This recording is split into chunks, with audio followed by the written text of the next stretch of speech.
Hello there, Lynn Lindbergh, Health and Fitness Motivation Podcast, and I am back after a 2-week break. All right, yeah, that's right. Our last podcast was March 8th. It is now March 21st, 494th podcast, and I want to ask you, you're here listening to health and fitness motivation stuff because you're kind of hoping to get yourself a little more motivated, give yourself a little boost, give yourself ready to get going with this health and fitness thing. But maybe you've also not done anything health and fitness wise, or it feels like you haven't done anything health and fitness wise for a couple weeks, or maybe a couple months, or maybe you've had a big setback and it's been a couple years or a couple of decades. Yeah, you know what I mean. You know what You're like, oh no, she knows me. She knows what's going on with me. So if that's you today, if you're just thinking, oh my gosh, like this is hard, right? Getting out and exercising or making the right choices when I get into that kitchen, or setting myself up to make the right choices in the kitchen, or the choices that'll help support the goals I have. Like sometimes this stuff is hard. Sometimes this is hard. And we have setbacks and we got to reset. And this is true over and over and over and over again for the majority of us. Yeah, you are not alone. So if that's you today, I got 3 steps for you today. 3 steps to help kind of just give you a boost, get you going, and see where it takes you. So the first step is a mental piece. I want you to remind yourself, step number 1, you don't have to do anything. If you're sitting on the couch, perfect. You're in the right spot. If you're out for a walk, listen to this podcast. If you're, doing dishes or cooking, listen to this podcast. You're in the perfect right spot. You can do this step right here and now. Remind yourself, you're here listening to me because you haven't given up on yourself. You haven't given up and you're interested in this. That is huge. That is huge for helping you with your success. Now, obviously, that alone, wah, wah, wah. We need a little more than just that. So first of all, repeat after me. Ready? In fact, I might make this a repeat after me episode. Repeat after me. I'm here because I haven't given up. I'm here because I haven't given up. I'm here because I haven't given up. I'll never give up on myself. I'm here because I haven't given up. There you go. That's step number 1. Step number 2. You can also do exactly where you are. It's a no action, just thinking thing. Okay. Here's I know. Step number 3, you're going to have to actually do something. But step number 2, what I want you to do now is think about the last time you did something for your health and fitness wise. So the last time you ate something healthy, or you had a healthy meal where you're like, yeah, this was good. Or the last time you drank all the water you needed to in a day, or you got a good night's sleep, or you went and you got that exercise done. Think about the last time you did something like that, but just not the last time you did it. The last time you did it and it made you smile. Woo! Let me say that again. When is the last time you did something health and fitness wise?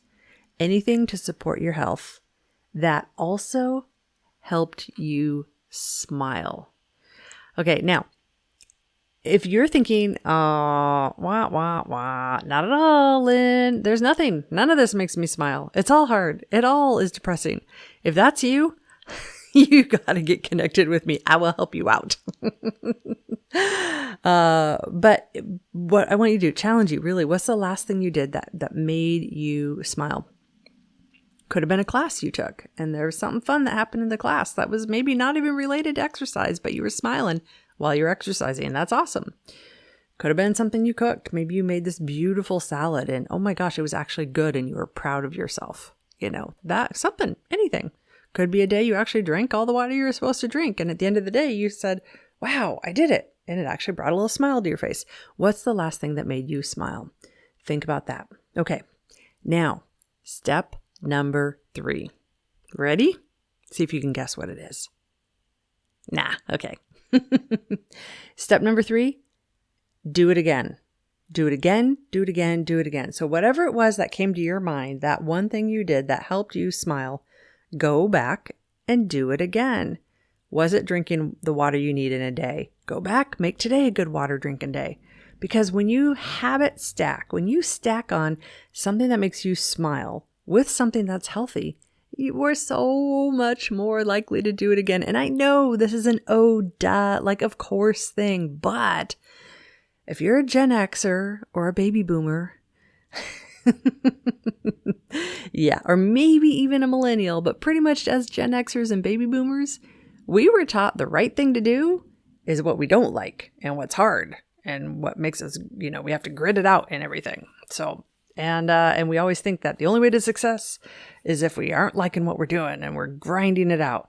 And we gotta let that go. We gotta find other ways to do it so we can have joy in our life while we do this. Yeah. Okay. Number 3. This one you need to actually do something now. So you've thought it, first of all, you haven't given up on yourself. That's step 1. Step 2, you've thought about the last time you did something health and fitness wise that helped you smile. And number 3, you need accountability. That's right. You need more accountability than what you have in your life today. If you've gone 2 weeks, 2 months, 2 years without being able to do the health and fitness things you want to do, you need more accountability. And that could be a friend, but maybe you don't have that friend set up yet. Those take time. That could maybe be someone in your home, but surprisingly, it's usually not someone in our home. In fact, a lot of times the person in our home is our saboteur, our naysayer, our person who looks at us sideways like, what the heck are you doing that different thing for? So don't necessarily look to the people in your home to support you. Even though we think they really should, they don't always, even though they love us. I know, it's complicated and not at the same time. So you need more accountability. So look for that. I don't know what accountability looks like for you in your life because I don't know you yet, but it could be. It could be a friend. It could be starting with a Facebook group. It could be joining a community. Things I can do. I mean, I work with people one-on-one all the time, and I really drive their accountability. And the folks who work one-on-one with me, they get free access to all the classes I offer, every single one of them. So there is massive amounts of accountability, and they sign up for the classes. So I know who's intending on coming, and I know if they don't come. And if they don't come for a while, I ping them. I'm like, hey, how you doing? How you doing? So we got that accountability because we all need accountability. I need accountability. I am Couch to Active. I am the person who wrote the book, Couch to Active. I am the one who teaches people how to do this. And I need so much accountability that I teach classes. And that's my accountability because then I can't skip because I'm the teacher. Like, this is real. This accountability thing is so, so real. And it doesn't mean accountability like somebody to smack you with a stick if you don't do it right. It doesn't mean accountability like leaderboards and charts. So if you're at the bottom of that chart, you just feel like crap. Like, no. It's accountability like we're here. We care for you. We're going to cheer you on, and we're going to notice and continue to cheer you on even in your hard times. So there we go, friends. It's been 2 weeks, 2 months, or 2 years for you. Remind yourself, step 1, you're here because you haven't given up on yourself. I haven't given up on myself. Step 2, you're remembering the last health and fitness thing you did that made you smile. And number 3, you're setting yourself up the accountability that you need to do this health and fitness thing that you know you want to do. Because if you're listening to me, you're either a real weirdo like the rest of us, which we love you for that, or you really want this. You want this, and we want to help you make it happen. So there you go, friends. If you want to learn more about some of the things that we offer here, personal training, online group fitness, all centered around helping individuals with chronic illnesses or helping people who are visually impaired or blind or both. They aren't all the same. We're all different. Head on over to couchtoactive.com. Reach out to me. I'll get you up and running. You can do this. Alrighty, head over there, couchtoactive.com.